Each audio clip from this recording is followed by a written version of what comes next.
Groys, in Under Suspicion, you describe our current times as being rather weary of the sterility of the archive. Our times favor morphing, liquidification, the decentering of things. How do you account for the success or relative success of your theory of the new in exact these current times? In a time that itself doesn't favor the archive? Well, I describe the new as something like a big archive or one archive. Sorry, you have to do it.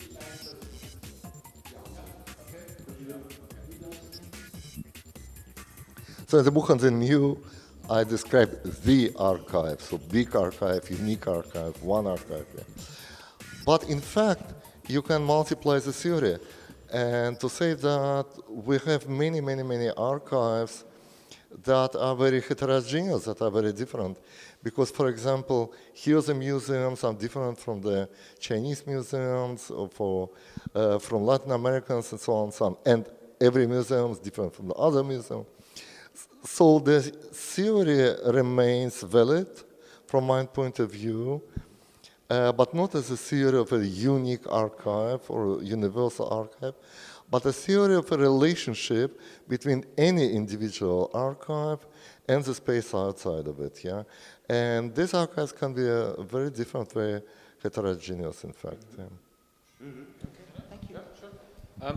And that's actually what interests me a lot. Is the same true for the archive as for the museum? Will the archive, the universal archive, be a kind of telos of all human endeavor? Because that seems to be a little bit the case. I mean, you have an open-air museum where you have old peasant tools that have been exhibited, for instance. They have been selected, they have been kept, they have been saved from the rubbish heap of history. They are being shown in this museum. Letters are being archived, small stuff. But will all positions, all standpoints, all views on what needs to be shown from human endeavor also be a zero-sum game? Is that a kind of telos that we're working towards? I don't think so. First of all, you know, what we don't have, yeah? We don't have something like a universal global state. And we don't have something like a non-national, transnational, international museum. It's also international museum system. So the system of museums is heterogeneous because all the museums are national museums. And in one way or another, they reflect the national politics, yeah, in the structure and selection processes. And also, it seems to me, maybe I'm wrong, yeah, but it seems to me that with emergence of the internet, the readiness to economically support museums and other archives begins to actually disappear. And so, you know, museums can disappear simply because of lack of money and because of lack of readiness here to support them on the side of the politics and the state. And maybe we will have a system of private, semi-private, or community museums that were extremely heterogeneous, and they will not produce this kind of universal, you know, image of humanity in general. It can happen also, although that this state emerges, that we will have at the end something like a universal state, in a sense of Hegel or Kojève, In this case, we will have also a universal museum, simply as part of it. So I think that the fate of the museum, the collection of the archives, is depending on the concept of, or the lack, or the possibility of universal state, an universal global state. Thank you. Upper limit of, sorry, okay. There could be a kind of upper limit of the museum, the Universal Museum. Is there a lower limit, a kind of minimal prerequisite for a certain collection to be a museum? And what would that be? Because I mentioned the Facebook page, Decaying Hollywood mentions, just as in a more anecdotal way. But it seems that, like, individuals can create public spaces where they show their selections and selection ratios, the discourse they use for certain selections. That it could be an individual matter, or am I wrong? But that's what I. Well, I think that individual pages and individual websites and individual entries of the Facebook are more like installations of the artworks, So because they kind of reflect subjectivity in its life, It's a blog, in a certain way. On the other hand, the space itself, so virtual space and space of the internet, is a classic example of Marxist analysis of contradiction between collective mode of production and private mode of acquisition and appropriation, because all the internet space belongs to private corporations, based in the United States.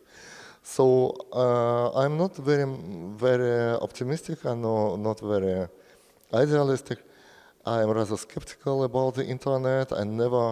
I never shared any enthusiasm for that, because for me, internet it's a mode, it's a version of electricity. Mm-hmm. It is actually electricity, and electricity is technological and corporation-controlled, technical application. So to invest any utopian, desires in electricity seems to me a very problematic, a very problematic way of thinking. Okay, sure. One more question, and then that will be it.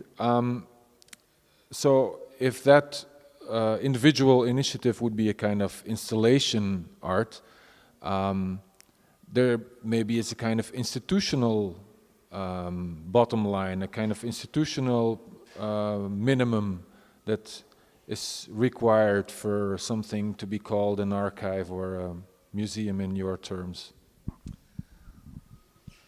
Well, maybe it's also taking reference to what you said earlier. I don't believe that it is possible to make something on an individual or local level, mini level, if there is no universal model.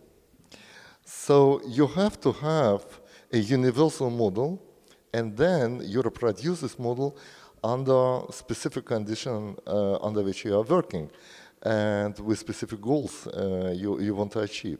So you have to have the idea, you have to have the concept and real physical material experience of a universal museum in one and other form, to be able to make an installation, to be able to formulate this claim of the individual museum. If you don't have this universal model, you cannot make also this installation and formulate individual claim.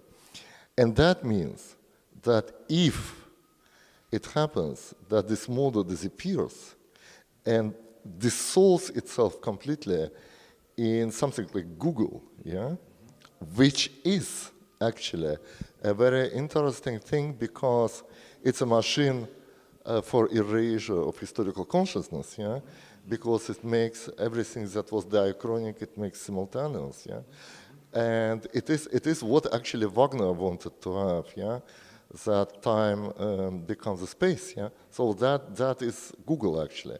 So if the Google wins and museum loses, then you don't have this model. If you don't have this model, you also don't do that individually. Yeah? So the whole activity simply disappears. Yeah?